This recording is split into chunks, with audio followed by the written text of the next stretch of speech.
Sa siningang lalawigan sa Negros Oriental, tulo ka mga balay sa barangay Puhagan sa lungsod sa Valencia ang naguba human maigo sa nahunlak nga dagkung tipak sa bato sa pangpang tungod sa Linog. Si Chelo Valiana sa report. Nakasinati og duha ka sunod-sunod nga pagtay-og ang lungsod sa Valencia niadtong Lunes sa kadlawon.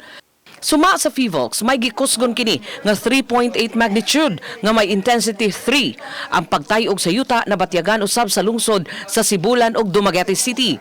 Wa hinuoy na angol apan adunay mga panimay nga naguba. Subay sa hitabo, irekomendar sa Disaster Risk Reduction and Management Office sa lungsod nga ibalhin ang mga mulupyo sa dapit tungod sa posibilidad nga dugang mga rock slide pa ang mahitabo. Apan supak sa laraw ang apektadong mga mulupyo sa sitio Tikala sa barangay Quibod-Castro.